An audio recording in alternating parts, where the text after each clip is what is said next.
Muy bien, muy bien con todos. Muchas gracias por estar presentes el día de hoy en el Journal Club. Em, Vamos a dar inicio a esta reunión. El día de hoy va a presentar Renzo López Tito, que es un pasante. Esto es parte de su entrenamiento dentro del laboratorio. Renzo, buenos días.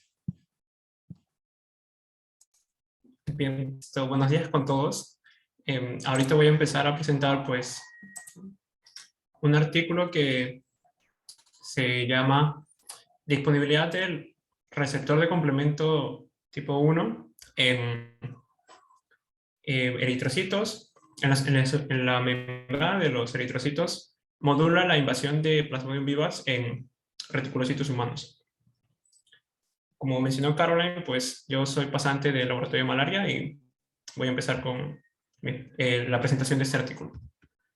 Vamos a empezar con una introducción. Perdón. La invasión de los eritrocitos por parte del género Plasmodium es un proceso que requiere de múltiples interacciones ligando-receptor. Muchas moléculas son necesarias para que el parásito pueda invadir las células, en este caso, los eritrocitos. Vamos solo a hacer un recordatorio del ciclo de vida del parásito. Todo empieza cuando los esporozoitos son inoculados en la dermis. Luego estos van al hígado, empiezan a invadir los hepatocitos, empiezan a dividirse asexualmente, forman las esquizontes hepáticos para posteriormente liberar su contenido, liberar los merozoitos al torrente sanguíneo. Y estos merozoitos van a llegar a los eritrocitos, empezando o iniciando la etapa sintomática. Nos vamos a centrar en esta parte del proceso, que es la invasión del merozoito al eritrocito, pero vamos a recordar también que dependiendo de la especie de Plasmodium a la cual nos referimos, va a haber cierta predisposición por el tipo de eritrocitos que va a invadir. Por ejemplo, Plasmodium falciparum invade eritrocitos de cualquier edad, por así decirlo. Pero en cambio, Plasmodium vivax, que es la especie que nos vamos a centrar el día de hoy, invade preferentemente eritrocitos jóvenes, o también conocidos como reticulocitos. En la imagen de la derecha, pues, se presenta un esquema en el cual nos representa las múltiples interacciones ligando-receptor que existen entre los merozoitos y los eritrocitos para que pueda ocurrir la invasión. Esta imagen es de Plasmodium falciparum, en el cual en Plasmodium falciparum hay muchas moléculas que ya son bien conocidas que interaccionan entre sí para que este proceso pueda ocurrir. Sin embargo, en Plasmodium vivax no se cuenta con claridad, no se ha estudiado con claridad qué receptores puedan ser los implicados, cuáles son las interacciones ligando-receptor que puedan ocurrir para que este proceso ocurra. El único receptor o la única interacción que sí está bien establecida es la interacción entre el receptor DARC, que es una molécula que se expresa en reticulocitos en personas con el grupo DAFI positivo, y pues este ligando de Plasmodium vivax, que se une a este receptor. Es la única molécula que se conoce o que se ha estudiado a profundidad que está implicada en este proceso. Parte de la falta de estudio de los receptores que están involucrados en este proceso en Plasmodium vivax es debido a lo difícil que es cultivar Plasmodium vivax, por lo cual esto limita mucho los estudios que se realicen con respecto a este tema. Además, también esta interacción de DARC con el PBDBP en Plasmodium vivax, también es, esta hipótesis es apoyada por el hecho de que en África donde Plasmodium falciparum es prevalente, pero Plasmodium vivax está ausente, en parte se debe a que en África las personas no tienen este grupo sanguíneo o no tienen este receptor, por lo cual tienen cierto grado de resistencia natural a Plasmodium vivax, con lo cual pues se fortalece la hipótesis de que DARC y el DARC que está presente en individuos TAFI positivo pues es una molécula que tiene un rol importante en la invasión por Plasmodium vivax. Sin embargo, se trata de estudiar más receptores para poder comprender mejor este proceso y teniendo en cuenta que Plasmodium vivax invade reticulocitos, pues seguramente la molécula que esté implicada en la invasión tiene que ser una molécula que esté expresada en reticulocitos. Entonces, estudios previos han demostrado que el receptor CR1, o también se conoce como CD35, es una molécula que se expresa en reticulocitos, pero su expresión disminuye conforme los eritrocitos van madurando. Entonces, CR1, pues, probablemente sea una molécula que está implicada en la invasión de Plasmodium vivax. Y aquí, pues, en Plasmodium falciparum sí se conoce cuál es su función, se une a este receptor y pues tiene un rol importante también en Plasmodium falciparum, pero también en otros eventos como por ejemplo la agregación entre eritrocitos o la formación de rosetas, que contribuye a la fisiopatología de malaria severa. Pero en Plasmodium vivax no se tiene bien claro cuál es la función de este receptor. Pero, como mencioné, pues estudios o evidencia apunta que podría ser una molécula importante para la invasión de Plasmodium vivax. Entonces, la hipótesis es que el receptor CR1 en la superficie de reticulocitos está involucrado en la invasión por Plasmodium vivax y que hay polimorfismos en el gen que codifican este receptor que se asocian con un fenotipo que expresa poco receptor en los reticulocitos y que estos han sido seleccionados positivamente en poblaciones expuestas a Plasmodium vivax debido a su efecto protector. Esto lo vamos a comprobar al final de la sesión. Vamos a ver si es que los resultados apoyan o no apoyan esta hipótesis. Entonces, empezando con los resultados, no sé cómo mover esta parte de Ajax, porque me está tapando un poco. Bueno, disculpen por eso. Entonces, el primer ensayo que se realizó pues, fue que la invasión de Plasmodium vivax se reduce en reticulocitos que se tratan con tripsina. Este ensayo forma parte de una serie de ensayos que pues, apuntaban a un clivaje enzimático. Se trataba de eliminar ciertas moléculas expresadas en los reticulocitos, para lo cual se utilizó sangre enriquecida con reticulocitos, pues esta básicamente es sangre que tiene un porcentaje mayor al 25% de reticulocitos. Recordemos que los reticulocitos en sangre, pues, en valores normales son menores al 3%, pero para este ensayo se utilizó una sangre que contenía un número de reticulocitos mayor. Entonces, el clivaje enzimático se realizó con 3 proteasas: la neuraminidasa, que elimina el ácido ciálico de la membrana de reticulocitos; la tripsina, que elimina receptores desconocidos y también elimina al CR1; y la quimiotripsina, que elimina otros receptores adicionales al CR1 y al TARC. Entonces, para comprobar si es que este clivaje enzimático fue efectivo, se realizó una citometría de flujo, como se observa en la gráfica A. Se utilizó el fluoróforo control o el grupo control para ver cuál era la expresión pues, en células normales. Entonces se observa que este receptor en células normales pues, no se expresa. Este pico cercano al 0 en el eje X pues, indica que la expresión es baja o no se expresa. Encontramos un patrón similar en el grupo de células tratadas con tripsina y con quimiotripsina, en el cual el hecho de que tengan este pico similar a las células normales nos afirma que tanto la tripsina como la quimiotripsina pues, eliminan efectivamente a este receptor. Sin embargo, en el grupo de células tratadas con neuraminidasa, pues la expresión del receptor sí es mayor, al igual que la expresión en células normales que expresan este receptor, ¿no? En este caso serían los reticulocitos, ¿no? Los reticulocitos sí expresan el receptor y esto se demuestra por este pico que está aquí. Luego se comparó pues el invasion rate, que es calcular el porcentaje de reticulocitos infectados por el estadio de trofosodito de Plasmodium vivax en 9.000 reticulocitos, ¿no? Para los cuales nos vamos a centrar en la gráfica C, en la B y la C. Pues tenemos que se hizo el invasion rate tanto en Plasmodium falciparum como en Plasmodium vivax. El hecho de que se haga en Plasmodium falciparum, pues básicamente fue para un control del ensayo, para ver si las células tratadas mediante clivaje enzimático podían ser infectadas, porque podía haber la posibilidad que luego de tratar con esas enzimas o proteasas, haya la opción de que ninguna célula pueda ser infectada. Entonces, eso anularía el experimento. Entonces, lo que se observó en Plasmodium falciparum, lo que se mide se compara un porcentaje relativo de infección o de invasión comparado con células no tratadas, ¿no? Para el caso de la neuraminidasa, pues disminuye 30% más o menos la invasión de Plasmodium falciparum. La tripsina, pues, elimina otros receptores que afectan la invasión de Plasmodium falciparum, y la quimiotripsina, pues, también, de cierta manera, ¿no? El porcentaje de invasión es cero cuando se trata con neuraminidasa y tripsina, pero básicamente no nos vamos a enfocar en esta gráfica. Como mencioné, esta gráfica es solo prácticamente un control que nos indica que luego de tratarlo con las distintas enzimas, pues las células, los reticulocitos todavía pueden ser infectados. Entonces, una vez que tenemos este resultado con esta gráfica, pues vamos a la gráfica de Plasmodium vivax, que es la que realmente nos importa.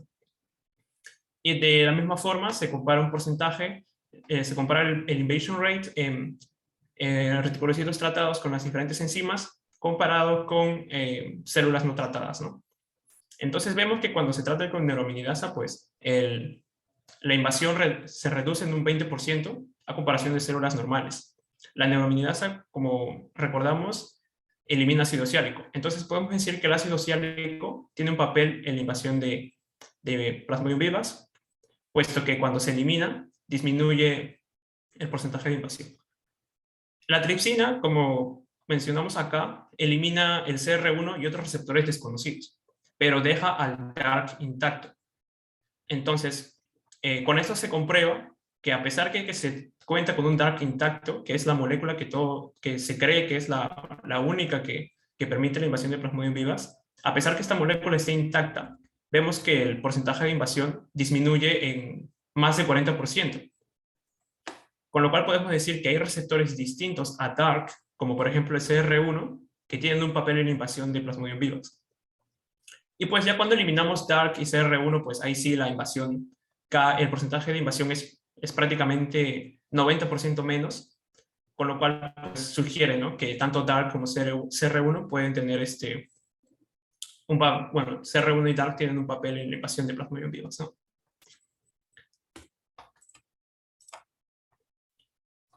Entonces lo siguiente que se estudió fue, o que se obtuvo, fue que la invasión de Plasmodium vivax es dependiente a los niveles de expresión de CR1, para lo cual se caracterizó el genotipo de CR1, el exón 22 prácticamente de este gen, y luego se correlacionó con la expresión de CR1 en la superficie de reticulocitos. Aquí, por ejemplo, tenemos que el exón 22 tiene dos alelos. Un alelo H, que se relaciona con una alta expresión de CR1 en la membrana, y un alelo L, que se correlaciona con una baja expresión de la membrana. Aquí hay algo importante que mencionar, es que el alelo L se relaciona también con un polimorfismo, que es el de acá. Este polimorfismo es el que causa que este alelo, pues, que las células con este alelo no expresen tanto el CR1 en su membrana. Entonces, se quiere ver cuál es primero el genotipo de las distintas muestras que se tiene y cómo se relaciona esto con la expresión de CR1 en la superficie. Entonces, primero, analizando la genotipificación, pues, tenemos que se analizan 13 muestras en dos geles separados, porque en algunas muestras se analiza el DNA genómico, y en otras muestras donde no era posible alicuotar el DNA genómico, pues se analiza el RNA y luego se pasa a DNA complementario para analizarlo. Es por ello que pueden ser un poco distintos los geles. Entonces aquí tenemos, por ejemplo, ya dos muestras caracterizadas. Por ejemplo, el hecho de que aparezcan dos bandas en la columna nos indica que el genotipo tiene los dos alelos H. Pero el hecho de que aparezcan tres columnas nos indica que el genotipo es HL. Entonces, vemos que, por ejemplo, la HCR47 es HL, la HCR34 también es HL, al igual que la HCR17 y la HCR49. Pero cuando analizamos el gen de ADN complementario, vemos que el control para HL tiene solo dos bandas, y el control para HH solo tiene una banda. Entonces, según esto, podemos decir que el genotipo HL también está en la muestra HR14 y HR32.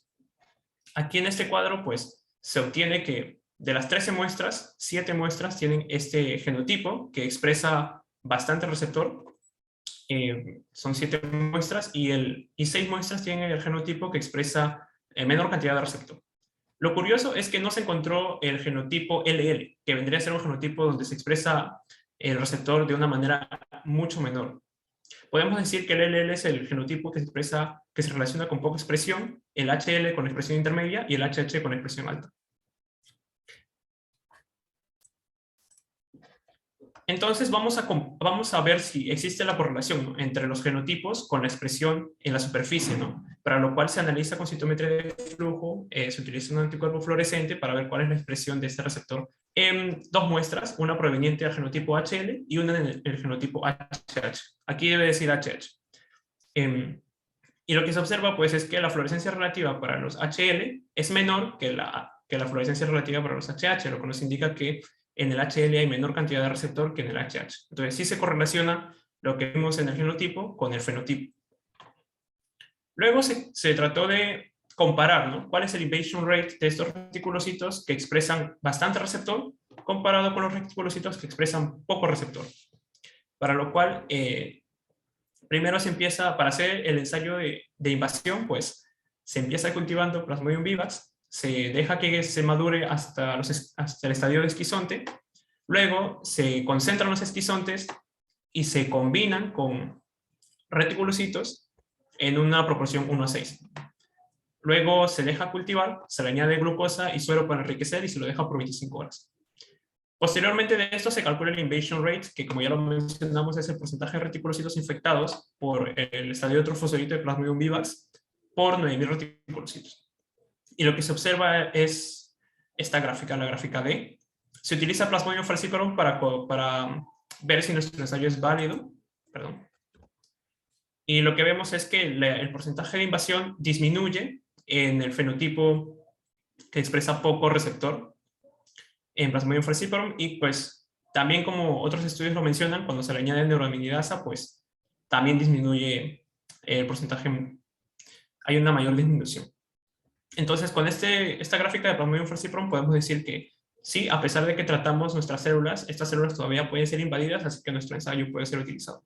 Entonces nos vamos a la columna de Plasmodium vivax, que es lo que nos interesa, y lo que se observa es que el porcentaje de invasión, cuando se compara con células que expresan, tienen una alta expresión de receptor, pues las células que tienen baja expresión tienen un porcentaje de invasión menor. Y esta diferencia es significativa.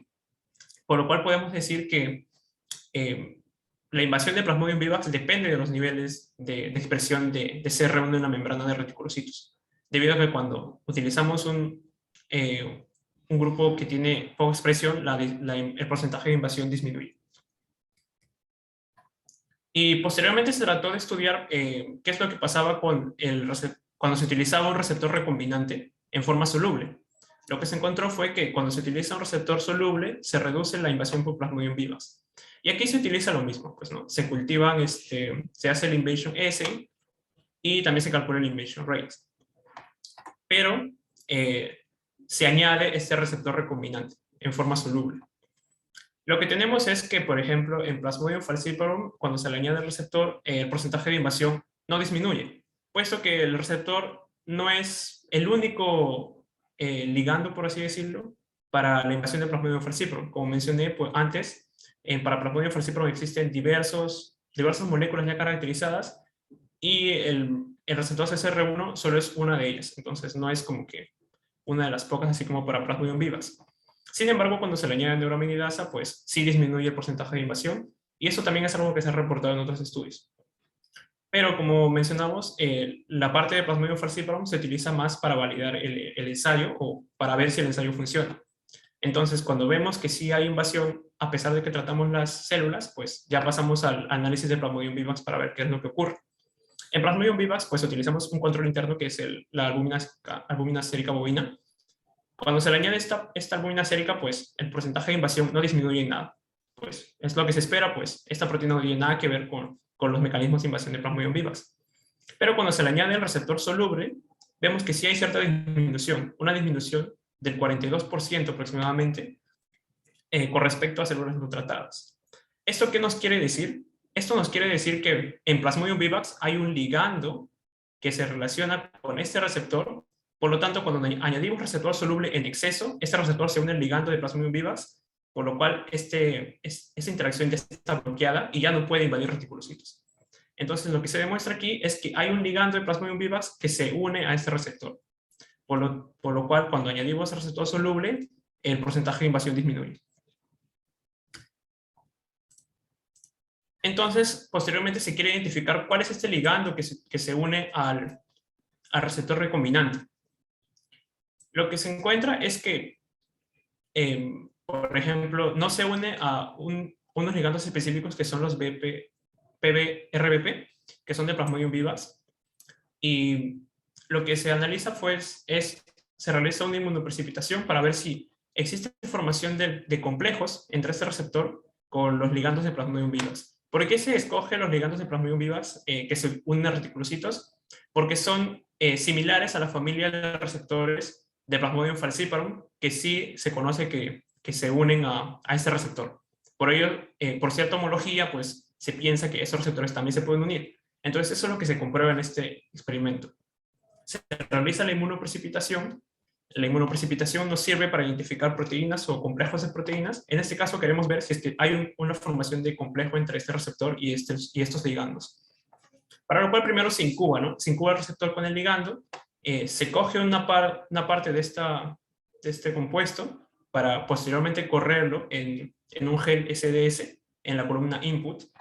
Pues bueno, luego a esta incubación se le añade un anticuerpo contra el receptor y también se le añade unas perlas de cefarosa con proteína G que son para capturar los anticuerpos, ¿no? Los anticuerpos se capturan por su fracción constante. Posterior a esto se centrifugan y las moléculas que se han unido a las perlas con los anticuerpos van para el fondo del tubo y lo demás se queda en el sobrenadante. Entonces, se analiza el sobrenadante en la columna unbound del gel y pues posteriormente eliminamos el sobrenadante y nos quedamos con el pellet que contiene las perlas con los anticuerpos y los complejos que potencialmente se han unido. Entonces luego resuspendemos el pellet y lo diluimos con buffers reductores y pues se analiza el diluido en la columna eluded. Entonces aquí tenemos los geles. Vemos que para los ligandos de Plasmodium vivax son 5 ligandos que se analizan y también se analiza un ligando de Plasmodium falciparum que ya se conoce que sí interacciona con nuestro receptor, como una especie de control positivo, podemos decir. Entonces vemos que para la columna input solo tenemos nuestro receptor. Nuestro receptor se corresponde con una banda de 250 kilodaltons y también nuestro ligando que es aproximadamente más de 100 kilodaltons. En la columna unbound, pues tenemos lo mismo, no hay interacción entre ellos, se identifican separadamente. Y en la columna eluded, que es lo más importante, que queremos ver qué es lo que las perlas han capturado, si es que se ha formado inmunocomplejo, pues observamos el receptor y observamos 2 bandas adicionales, que son las bandas de los anticuerpos. Como utilizamos buffers reductores, estos buffers rompen los puentes disulfuro de los anticuerpos y por lo tanto en el gel aparece tanto la cadena pesada como la cadena ligera. Pero vemos que no aparece el ligando de Plasmodium vivax. Entonces, en este complejo no hay unión entre la proteína con el ligando de Plasmodium vivax. Y esto que se encuentra aquí se encuentra también cuando se analizan los diferentes ligandos de Plasmodium vivax. Vemos que en la columna de eluded, cuando se analiza la formación de inmunocomplejos, pues no se ve que hay interacción entre el receptor con su ligando. No se observa en ninguno de los 5 ligandos. A diferencia cuando hacemos el experimento, cuando utilizamos un ligando de Plasmodium falciparum, que como habíamos mencionado, sí es conocido que sí se une al receptor. Entonces, cuando observamos la columna eluded, vemos que cuando se analiza el inmunocomplejo, vemos que está tanto los anticuerpos, está el receptor, pero también está el ligando. ¿Esto por qué? Porque al momento de que nosotros centrifugamos, en el pellet está las perlas que capturan los anticuerpos y los anticuerpos que capturan el receptor. Y si el receptor está formando un complejo, también van a capturar el ligando de Plasmodium vivax. Entonces, como encontramos la banda aquí, pues podemos decir que como ya habíamos supuesto antes, el receptor se interacciona con el ligando de Plasmodium falciparum, pero no interacciona con ningún ligando de Plasmodium vivax, al menos lo que se ha analizado aquí. Esto no quiere decir que este receptor no interaccione con ningún ligando, sino que se requieren más estudios para poder identificar cuál es el ligando que se une a este receptor en Plasmodium vivax. Y por último, se hizo un análisis de genética poblacional. Se hizo una revisión sistemática, un metaanálisis en publicaciones y datos abiertos con respecto a la frecuencia de los alelos que expresan poco receptor.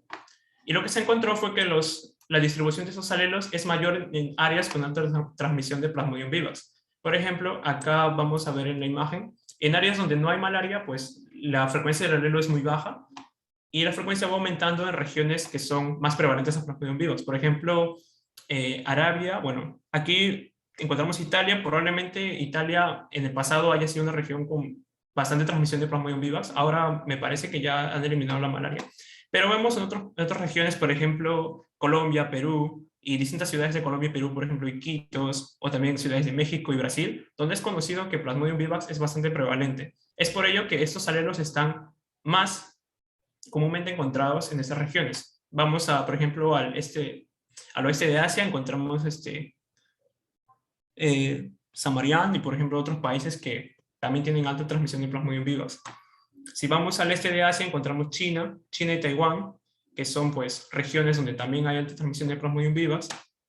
Si vamos al sur de Asia, encontramos a la India, que pues es bastante conocido su alta transmisibilidad de Plasmodium vivax, así como en Tailandia, Malasia y pues Papua Nueva Guinea y otros países que están en regiones tropicales, que es bien conocido, que tienen alta transmisión de Plasmodium vivax.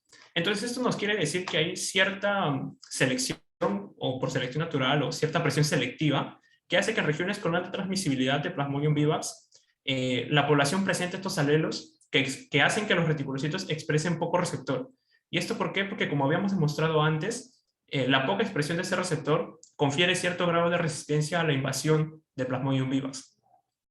Entonces, por ello es que estos alelos están distribuidos en esas regiones con poca transmisión de Plasmodium vivax, con alta transmisión de Plasmodium vivax, perdón. A comparación de regiones como África, por ejemplo, donde Plasmodium falciparum es más prevalente, y regiones donde no hay malaria, ¿no? Entonces, con esto llegamos a las conclusiones. Dos conclusiones importantes es que la invasión de reticulocitos por Plasmodium vivax depende de la cantidad de CR1 expresado en los reticulocitos, y los alelos que expresan o que se correlacionan con un fenotipo de baja expresión de este receptor son más prevalentes en poblaciones con previa exposición a Plasmodium vivax, como evidencia de una selección positiva de este alelo en estas poblaciones. Y eso sería todo. Gracias.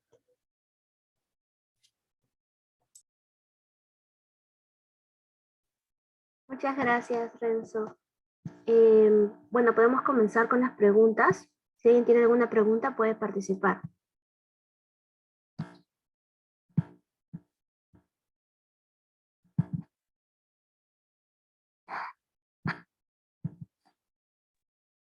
Buenos días.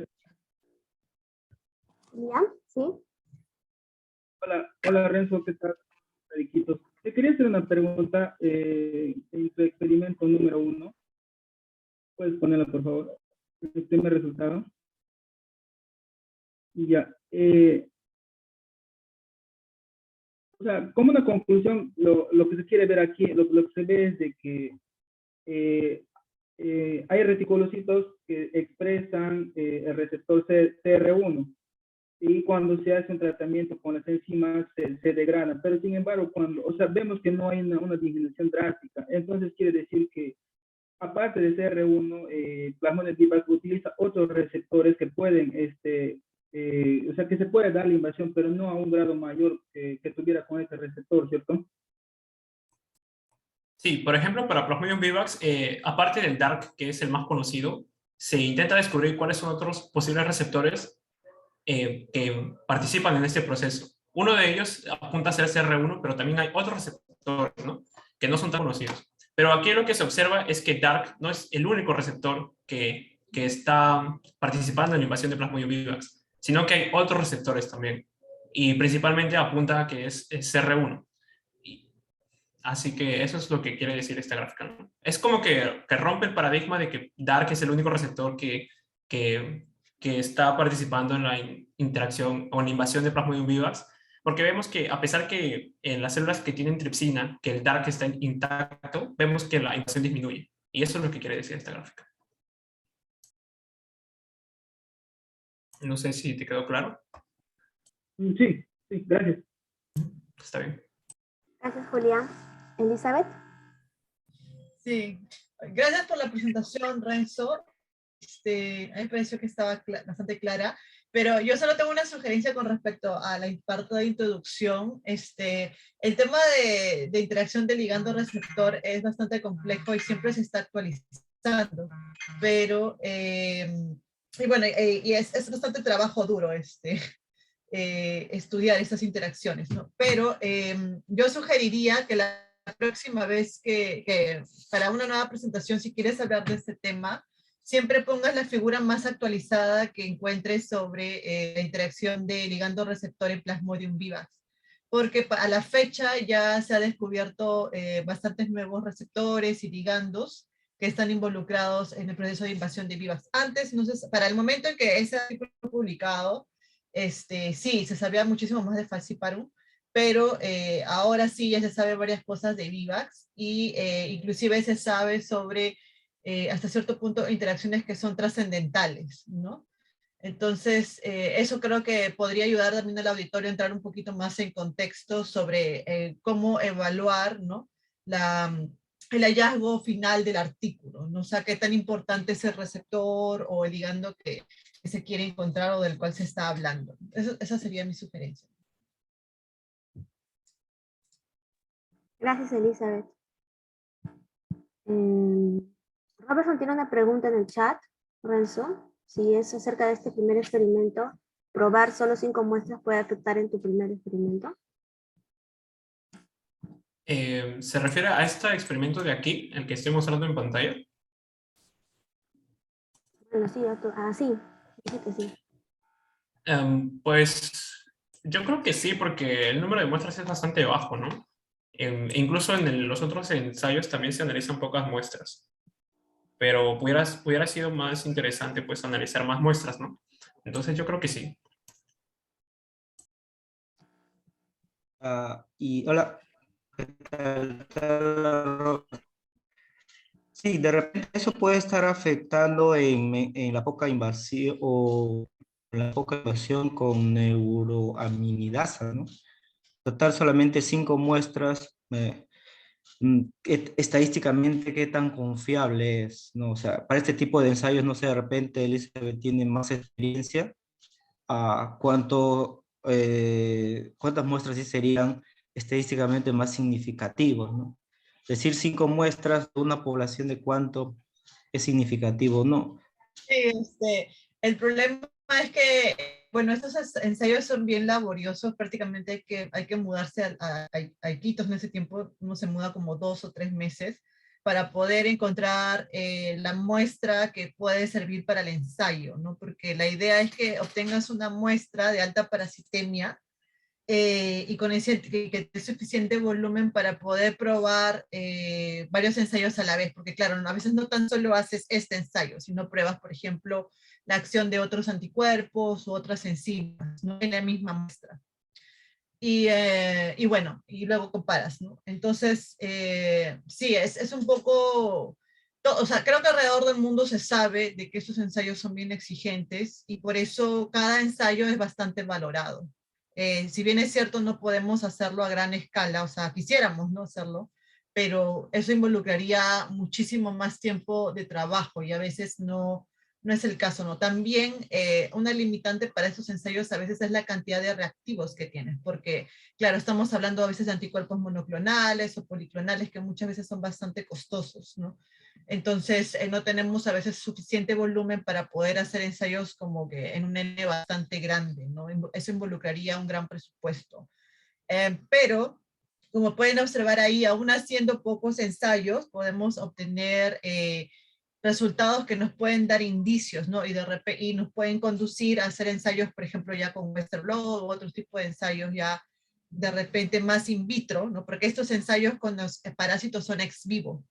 Entonces, estos ensayos más in vitro ya pueden de repente manejarse con más tranquilidad en un laboratorio, tal vez no necesariamente en condiciones del laboratorio satélite que tenemos en Iquitos, ¿no? Y que no dependan tanto de encontrar la muestra de un paciente o no, ¿no? Entonces, por eso es que sí, estos ensayos son bastante valorados, porque efectivamente prueban lo que muchas veces, prueban en campo, ¿no? Lo que muchas veces se tiene indicios también en laboratorios de investigación en otras partes, ¿no? No sé si me dejo entender. Elizabeth, muchas gracias por la aclaración. ¿Tienes algo de que decir con lo que mencionó Elizabeth? Sí, está bastante claro, pues por eso también escogí este artículo, pues esperaba que algún libro de laboratorio pues aclare algunas dudas que tenía también, y por eso también lo escogí.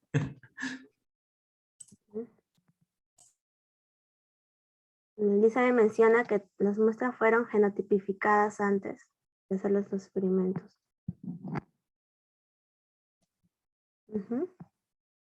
Claro, justamente por eso, como es el primer Journal Club para Renzo, sugerimos que sea un artículo que sea del lab y que si hay alguien que ha participado o menos sabe del tema, pues pueda aportar más.